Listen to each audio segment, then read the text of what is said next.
Hey, how's it going, everyone? So what am I working on now? Well, I'm working on a 2013, I think it is, E250 van. And this video is going to be a little bit backwards of what you normally would see from me. I know that doesn't look safe, but it's fine. I would have actually preferred, I didn't set this up, I would have actually preferred to put the arms up here if possible, but it's still okay. It ain't going nowhere. It's been on the lift now for 2 days, actually, by the time I got to it. So anyway, this video is going to be backwards. What do I mean by that? Well, I'm going to show you what's going on, and then I'm going to show you why it came in. Two different scenarios. Well, not two different scenarios. The customer knew it was a transmission problem, but let me just show you what's going on. So it was making a ton of noise, like a growling, grindy type noise. Like I said, I actually didn't even drive it in the shop. I was told about it afterwards, and it was already up in the air, and they asked me to pull the pan down and just investigate and see what's going on. So I went to go drop the pan, and this thing has 170-something thousand miles on it. So I dropped the pan, and I was like, well, that's toast. The fluid has a smell to it, like it's burnt, but also what's in the pan. Now, this question has come up a lot in the past, and I remember the first time I ever ran into it, I was like, what in the heck is that? I didn't know what it was. I was unsure, and this was, when I first saw it was back in the 90s at some point, I think it was. But when you drop the pan on one of these, there's a gift for you in the pan. One of these. Now, what is this? This is actually a shipping plug, from what I understand. Basically, it goes where the dipstick tube hole is. And what they do is that plug is sitting inside there, and when the vehicle gets assembled and a dipstick tube gets put in, it forces that plug into the pan. So if you drop a pan and you see that thing in the pan, more than likely the vehicle's never been serviced before. So I dropped the pan, saw that. What else did I see? Well, that's a good one. Let me show you. So here we go inside the pan. There's that plug. That plug just like lays in there. No big deal. Throw it out. You don't need it. It's not there for anything. Look at that. Look at all that debris in there. That's pretty substantial.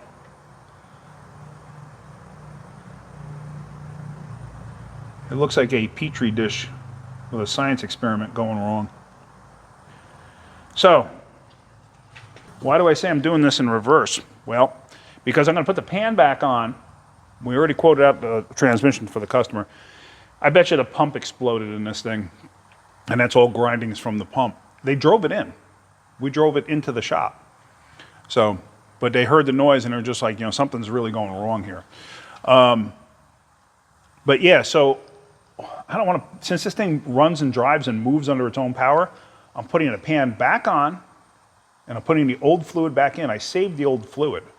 So I'm putting it back in it just so I can get the thing back outside into a parking lot. Plus then we could drive it into the shop. It's much easier than pushing something like this. So this thing also has a reusable pan gasket. These type of pan gaskets, these steel embossed rubber pan gaskets, are reusable.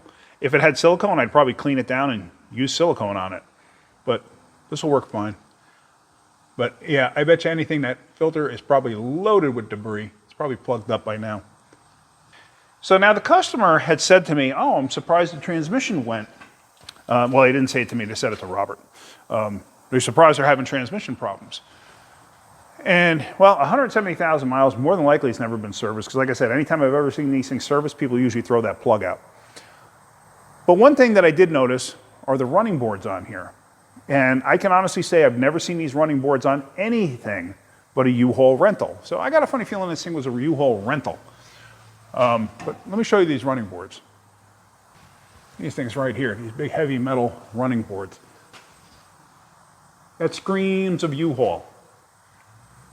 So I'd be absolutely willing to bet this was a U-Haul at some point, or some other fleet type of vehicle.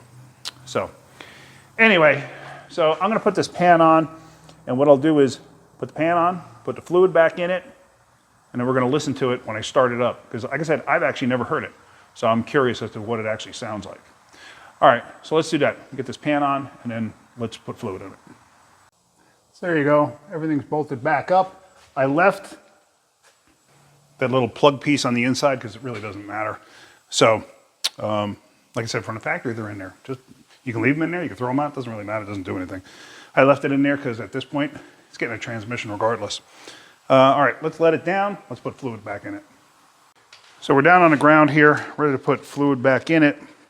And basically, I'm just using the old fluid. I used my vacuum sucker outer tool. That thing has a long straw that comes off the top there where that funnel piece is. You put air into it. It has a Venturi effect down there that creates a vacuum inside. So this way you can remove fluids. So, with that being said, let's add fluid to this. Oops, okay. All right, let's add the fluid to it. And like I said, this is all the old fluid. Kind of pointless to put new fluid in it because it needs a transmission. And I'm not going to bother checking the fluid level or anything. It doesn't matter at this point.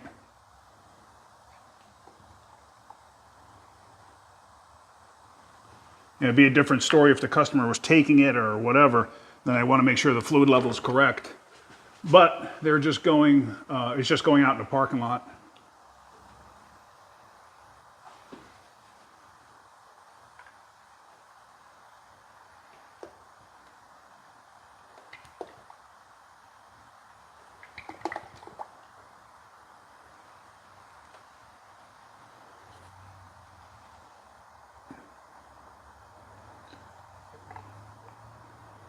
And that was like, I don't know, how much was it? That was maybe 6 quarts, roughly.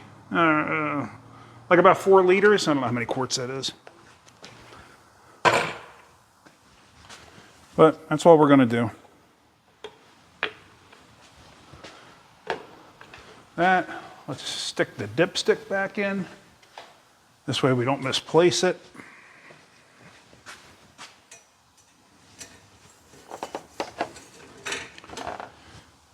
And like I said, I don't care about the fluid level, so no point in rechecking it. And, whoops. Yeah, you could see that. I'll have to blur that out. Let's see.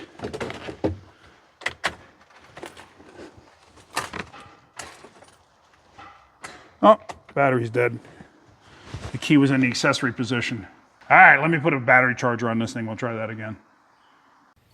So I've had this thing on charge for just about an hour. I've been doing some other things. So hopefully she should fire right up.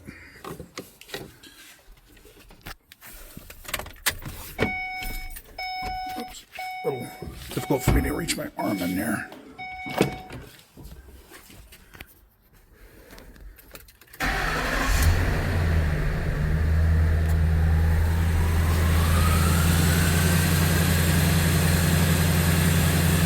Did you hear that?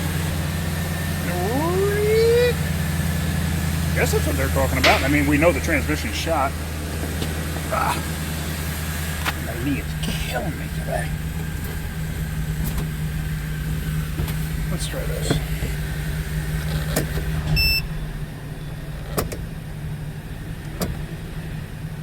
Actually, don't sound too bad right now. Amazing, actually.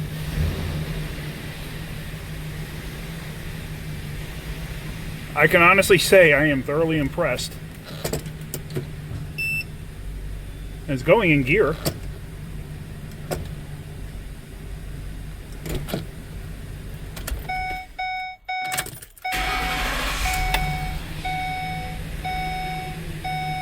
I'm blown away that that thing isn't making any noise.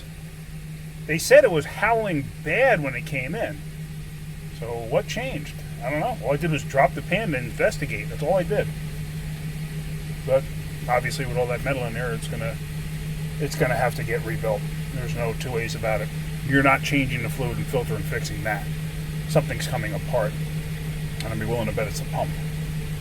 So just interesting. That's actually, like I said, I never heard this from the beginning, so I don't know. But everybody said, hey, the thing is, the customer brought it in because it was noisy as anything. Rob and Jaden said, you should hear that thing. It's just howling like crazy. Maybe it has to get hot. I don't know.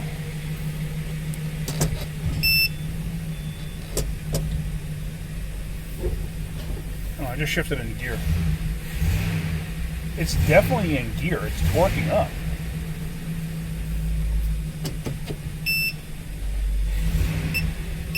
That's wild. That's absolutely wild. But there again, like I said, no two ways about it. It's coming apart. All right. Well, that was not dramatic. Not one bit. So, what are you going to do? All right. Well, hopefully you got something out of that video. If you did, hit that like button. If you could, please subscribe. All right, guys. Have a great day. Keep wrenching.